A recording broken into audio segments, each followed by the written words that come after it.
Hello everyone, this is Kai and I'm back. I have another little video I wanted to make. It's kind of a review on bird abatement. So we're going to talk about like what bird abatement is, downsides, and I guess like what it takes to do it. So I'll be specifically talking about my state, which is Washington State. Voila. So the rules may differ in different states. May have different rules for birds and a lot of different laws involved as well. I know California is pretty close to us, but it has a few more regulations than we do for things like abatement. So the first thing I want to go into for bird abatement is if you're trying to get into falconry and you're like, oh, I'm going to do bird abatement because money. You really don't make all that much. That and you have to be a falconer first. To do bird abatement, you have to be licensed as a falconer already and not an apprentice. So bird abatement, it's using captive bred birds to keep away pest critters. Usually birds like pigeons, it can be rat control, it can be a number of things. But to do that, you have to have an abatement bird, and it has to be captive bred. You cannot use wild-caught birds. So an apprentice with a wild-caught bird cannot do bird abatement because they can only have one bird at a time. And it has to be on their license, obviously. So they cannot have a bird for bird abatement because that would be illegal. They would have more than one bird in their possession, and that's not allowed. So as a general falconer, you can have up to like 3 birds in your possession, so that would fall under that. So usually you'd be a general falconer. Technically, apprentices aren't really supposed to do bird abatement. Not really. Obviously there's loopholes there, but unless they're borrowing a bird. I mean, I borrowed birds, but yeah, you cannot have your own bird that stays with you. It has to stay on the facility, which usually doesn't work for bird abatement. So you can't do it as an apprentice, or you shouldn't, really. Honestly, you should be focusing on hunting and, figuring out if that's something you want to do, because abatement is work. It's hard work. A half day is considered 8 hours. That's a half day. They hire full days, too, so full day would be like 5 a.m. till 8 p.m. sort of thing. Like, it's all day and it's contract. So it's, for a set amount of time, so many days or so many months or whatever.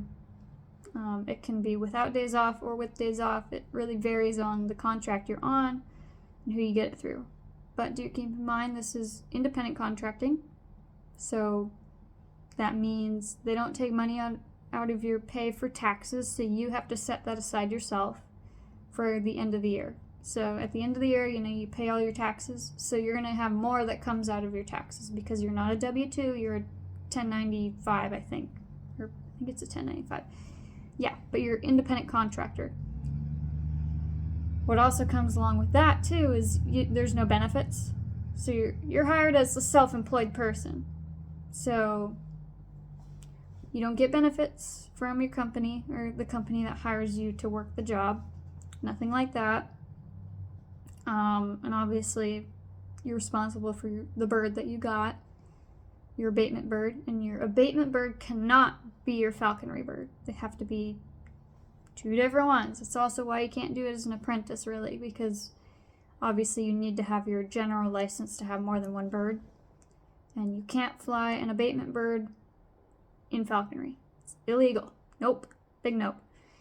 And there's a lot of reasons for that. It's just to keep everything separate and good and clean and nice. Just how the law works in Washington, at least. It's not really a side job, not a side gig, not a side hustle. It's full time. So you have to keep in mind, abatement is a full-time job. It's, you're running a contract, full-time working, so 8 hours a day for a set amount of time. It can be so many months, it can be so many weeks. I did a 30-day contract, so that was 30 days on, no days off, 8 hours a day. So I did that for 30 days. That was my contract, but they all vary. Some will have days off, some won't. The shorter ones, like 30-day ones, usually don't have any days off. So keep that in mind. Or some of them do. Some of them do, some of them don't. It depends on, what you're doing, I guess. I guess that's all important stuff to keep in mind when thinking about doing abatement. I know I had a few questions about it, and I think people have the wrong idea about it, of what it is. It's not a side job. It is your full-time job if you're doing it. I know people interested in doing it, but they can't because they already work a full-time job and they can't be, doing 8-hour shifts doing abatement. It's not really possible unless you're a general falconer, in my opinion. You shouldn't do it unless you're a general. That and you have a better handle on like what bird training is needed and like the handling aspect, because abatement birds are not the same as falconry birds at all. They are completely different trainings. They go through different trainings, they have different vices, and things like that. So that's a little bit of the differences, but do remember, you do your own taxes at the end of the year, and that's a rough one. So many people have like business insurance for their abatement, so I know that it gets expensive, because they have to insure themselves since they're self-employed. Like licensed and bonded, it's basically the same thing. Licensing and bonded. They do that for other companies. It's similar for abatement. You just want to, you want to be insured in case something goes wrong. Yeah, that's all I got for right now. I'm sure there's other questions, but that's kind of the gist of it. That's kind of the short version. It's very, very fun. I enjoyed abatement. It was good. I wouldn't do a 30-day contract straight again, but I can say I did like it, and I plan to get back into it. But I highly encourage everyone who's interested in it, do your falconry, get your licensing up to general, and see if that's something maybe you're interested in through that, because it's not for everyone. It's hard work. You're outside in the field all day. A lot of it's fruit, so it's like during the summers. And there are falconers that travel from like California all the way up to Washington, and they kind of travel the coast during the fruit season for abatement. So I know there's people like that travel, and that's their full-time job. They do that all year round. So because it's also independent contracting, it's going to be there's going to be competition for the contracts. So when one contract ends, that employer, the person who hired you to work that job, isn't required to hire you on to another job because that one ran out. That's your job. That's your job as the independent contractor to pick up, be like, hey, you got another contract, can I pick up this one? That's your job. Not the guy who hired you to work it. That's you. That's all on you.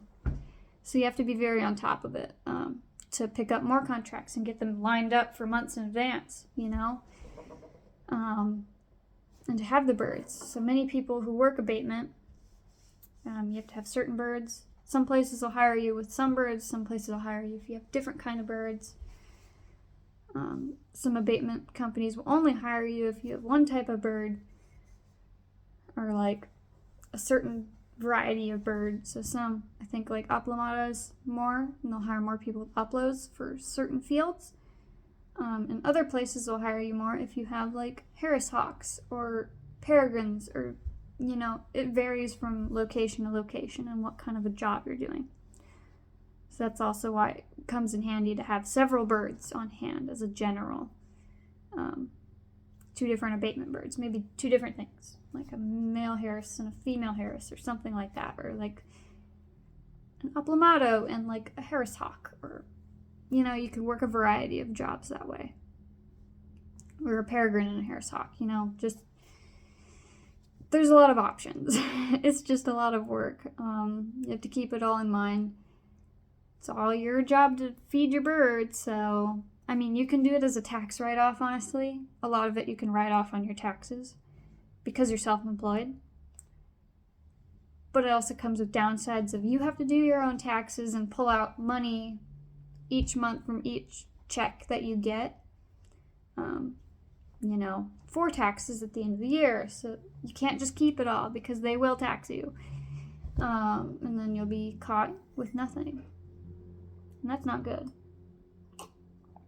So hopefully this was a better explanation. I know I didn't, a long time ago, a few years ago, I kind of made a abatement video of like my review of my abatement job at the time. It was like a little tiny video review, which that was, this is more like in-depth, what it is, what it takes, what it's about. It's a lot of work. Just be prepared if you decide to go into it. Expect that. Expect work. Expect to pay your taxes. And expect to have to travel a lot. There's a lot of driving. I mean, my abatement thing, the job I worked, was about 45 minutes to an hour away from my home. So expect travel, okay? And that's completely normal. It's normal. That's how it is. It's how it works. A lot of travel. Yeah. So hopefully this helped anyone who's curious about it, and hopefully the person who commented sees this. If you're still interested, you can email me. I think I put it in the comment in the last one. But please do comment and like this video and tell me that I have weird habits. I don't know. Just enjoy yourselves. And also, this is me wishing everybody a very happy 2023. And hopefully everyone enjoyed their New Year's and have a very good day.